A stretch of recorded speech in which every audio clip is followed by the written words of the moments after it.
got on my leather jacket Thriller. The show ain't nothing iller. Man, I'm a lady killer. If I want her, I'ma steal her. I promise I can make her fly away like caterpillars. So if you don't know by now, then you should probably get familiar. So if you don't know by now, then you should probably get familiar. So if you don't know by now, then you should probably get familiar. Just give her, you got no hold, not no sliver. All day I keep drinking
Assalamualaikum warahmatullahi wabarakatuh. Perkenalkan, nama saya Keisa Mailani Putri sebagai narator dari kelompok 1.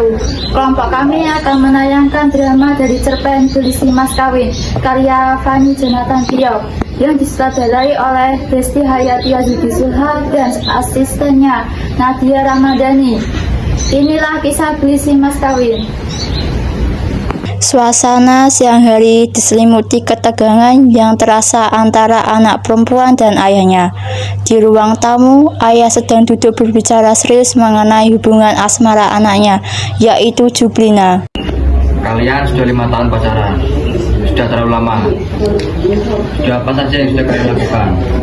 Sudah berapa kali kalian berjuang? Atau sudah ada yang lebih dari itu? Bukan begitu, ayah. Ingat, kau ini anak perempuan. Jangan sampai kau menyerahkan harga dirimu. Jika nanti kau menyerahkan harga dirimu, maka kau akan dijadikan komoditinya saja. Komoditi untuk menyerahkan libido seksnya. Sudah, bawa dia ke sini. Aku ingin dia segera melamarmu. Kalian sudah sama-sama dewasa, sudah sarjana, juga sudah mempunyai pekerjaan yang bagus. Tunggu apa lagi? Halaman rumah yang tidak terlalu luas dan ada beberapa pohon kelapa layaknya rumah di pinggir pantai dengan suara deburan ombak yang hadir bersama sang angin. Begitu serius suasana di sore hari ini. Tidak bisa ditebak perasaan Ben. Tidak ada yang tahu. Ben tengah duduk di bangku depan rumahnya dan sedang termenung tak menyadari kehadiran Jublina. Aku ingin berbicara serius denganmu. Ini tentang hubungan kita. Kata ayah, kamu harus segera melamarku karena kita sudah berpacaran 5 tahun. Lalu aku harus bagaimana? Kenapa aku ketemu dengan ayahku? Di ruang tamu terlihat Jublina yang duduk. Suasana yang dingin melengkapi malam yang sepi. Ben datang menemui Jublina di rumahnya dan duduk di samping seraya menunggu ayah Jublina datang. Mereka bercakap-cakap. Aku tak tahu apa yang ada di pikiranmu, Ben. Benyamin, Manu dari suku T, salah satu pulau di selatan yang ada di Indonesia. Mereka masih ada pertalian darah denganku. Nenek dari ayahku bermarga Manu suku T, ibuku dari suku Bilbe. Kata ayah, ibu berdarah biru, sedangkan ayah keturunan pati-pati yang bertenaga kerja administrasi di penjajahan dahulu.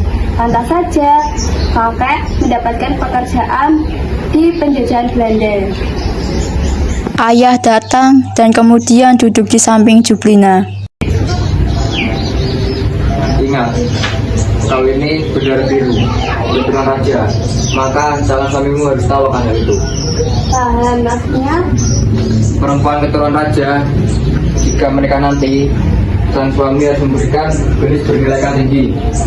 Ingat, kau itu bukan gadis kasta rendahan.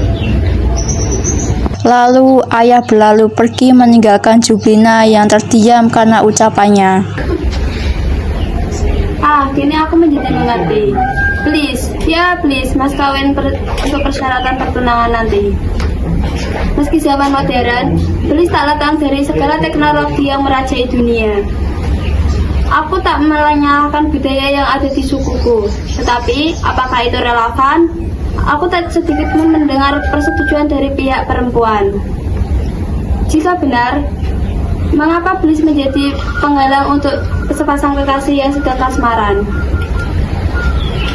Kemudian datanglah Om Oben yang menghampiri Jublina dengan membawa teh dan ikut duduk di sampingnya. Sebenarnya budaya Bliss itu bagus, itu menandakan tingginya harga dan martabat bagi seorang perempuan rata. Kita tahu di zaman raja-raja Dana dulu, sebelum negara Belanda dan Jepang menjajah negara kita, para laki kepulauan Dana termasuk Roto sebelum menikah selain memberikan mama, jambas dan puluhan kepala pekerja, setelah menikah lelaki juga harus melayani sang keluarga perempuan selama berbulan-bulan, sementara istrinya dibawa ke rumahnya.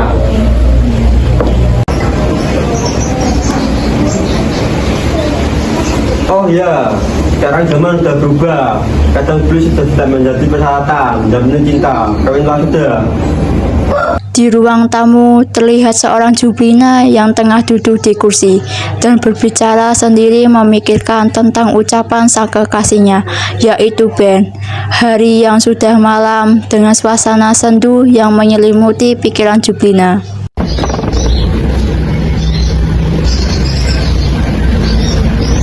Hei, ada apa denganmu, Ben? Apa yang kamu cemaskan? Kau tahu kan, aku tak punya apa-apa. Aku cuma punya cinta yang tidak bisa dirugikan seberapa besarnya. Kau tahu kan, dalam 5 tahun terakhir ini, seperti apa diriku. Jika ayahmu masih menginginkan di situ, aku menyerah. Kita kawin hari aja. Apa? Kawin hari? Kau mau duduk keluarga? Lalu solusi apa yang dengan padamu? Mungkin aku harus menghadap ayahmu. Ayah datang menghampiri Ben dengan senyum misterius. Lalu Jublina pergi meninggalkan Ben dan ayahnya di luar rumah dengan tatapan yang tidak dapat diartikan. Ben menunggu apa yang akan diucapkan ayah dari kekasihnya, dan ayah menanti apa jawaban yang akan dikeluarkan pemuda lulusan Universitas Nusa Cendana, jurusan Ekonomi Kupang yang sudah diterima sebagai PNS di kantor pemerintah Kabupaten Rote. Kalian sudah 5 tahun pacaran, sudah terlalu lama. Usia putriku semakin menua, usia produktif untuk melahirkan anak semakin menurun. Aku minta tahun ini juga kau segera melamar putriku dan menikahinya. Tidak baik pacaran terlalu lama. Tapi Pak, bagaimana dengan proses lamarannya? Saya lamaran apa? Kan yang sudah ada di adat kita. Bawa orang kamu ke sini untuk melamar anakku. Nanti juga ada pantun untuk menyepakati pernikahan nanti. Mas kawin yang nanti kau berikan tergantung dari ucapan-ucapan pantun yang diucapkan oleh saudara-saudaraku. Sudah, tidak usah dipikirkan. Bawa berita baik ini kepada orang tuamu. Yang penting kalian harus segera menikah. Rumah dengan bangku di depannya. Malam yang dingin melengkapi suara deburan ombak yang menghantam bibir pantai yang telah sepi oleh para turis. Jublina masih setia berdiri menunggu Ben di depan rumah Jublina. Ben berjalan dengan langkah bagai tentara kalah perang.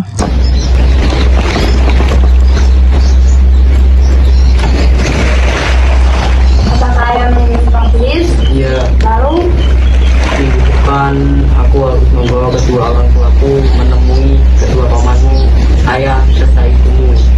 Jika aku kalah mengungkapkan argumen, aku akan menjadi pelayan keluargamu seumur hidupku. apa? Mereka itu? Kau tak mau jadi orang tua bukan? Jika kemungkinan buruknya aku tidak bisa menyerahkan Mamar, Habas, dan 20 ekor kerbau, apa yang kamu lakukan? Tadi aku bilang, aku tidak mau menjadi perawan kedua. Dan sudah aku katakan, aku cinta padamu. Yang sudah aku usulkan, kita kawin hari aja. Tetapi aku masih menjelaskan ajakanku. Baiklah, tunggu minggu depan. Jika permintaan ayahmu mencari leherku, kita kawin hari saja. Kita tinggalkan semua yang kita miliki. Kita tinggalkan pekerjaan kita sebagai pegawai negeri sipil. Dan kita pergi jauh dari sini dan tidak keluargamu temui. Kau siap? Siap. Dari hasil tawar-menawar, keluargaku hanya bisa mengajukan 20 juta, tapi tidak dengan Mamar, Habas, dan 20 ekor kerbau.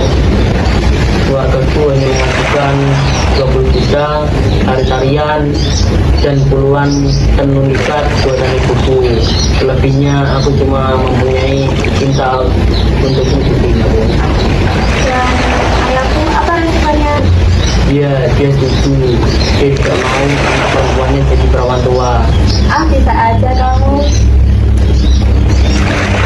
Jublina tersenyum dengan lelucon yang dilontarkan kekasihnya. Namun hatinya tak tahu lagi bagaimana ke depannya.